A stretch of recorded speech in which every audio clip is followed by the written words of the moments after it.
ఈ చౌరస్తాల ఇదే చౌరస్తాల దేవుని గుడిని కూలగొడితే వచ్చిన వ్యక్తి మీ బండి సంజయ్. ఇదే చౌరస్తాల. అరే నాక చౌరస్తాలో దేవుడికి వ్యతిరేకంగా మాట్లాడితే వచ్చి కొట్లాడింది మీ బండి సంజయ్ అక్క. గీతాబాద్ చౌరస్తాలో బండి సంజయ్ వచ్చి కొట్లాడిను. కోర్టు చౌరస్తాలో నా దేవాలయాన్ని కూల్చేస్తే వచ్చి కొట్లాడి జైలుకి పోయింది మీ బండి సంజయ్. రాంపూర్ చౌరస్తాలో కొట్లాడినా, కమాన్ చౌరస్తాలో కొట్లాడినా, గీతాబాద్ చౌరస్తాలో కొట్లాడినా, బస్ స్టాండ్ చౌరస్తాలో కొట్లాడినా, ఊర్లలో రైతులు ఇబ్బంది పడితే నేను వచ్చినా, ఈ తెలంగాణ రాష్ట్రంలో ఎక్కడ ఏ ప్రాంతంలో ఇబ్బంది జరిగినా నేను వచ్చి కొట్లాడక ఈరోజు ఇప్పటి వరకు కూడా బీఆర్ఎస్ పార్టీ కాంగ్రెస్ పార్టీ వాళ్ళు రాలే.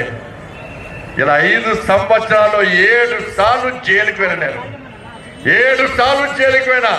నా కుటుంబం కోసం కాదు, ఆస్తిపాస్తులు సంపాదించుకోవడం కోసం కాదు, ఆస్తులు కూడబెట్టుకోవడం కాదు, జాగలు కబ్జా చేసి కాదు, మీ అందరినీ రక్షించుకోవడానికి. కరీంనగర్లో మీరందరూ అర్ధరాత్రి ఇంట్లో నిద్రపోతారు, అర్ధరాత్రి ఇంట్లో నిద్రపోతారు, మీ కుటుంబ సభ్యులతో మీరు క్షేమంగా ఉంటారు.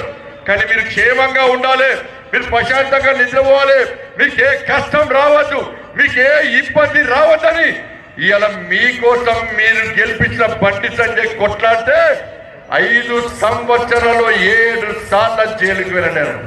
7 సార్లు జైలుకి వెళ్ళాను.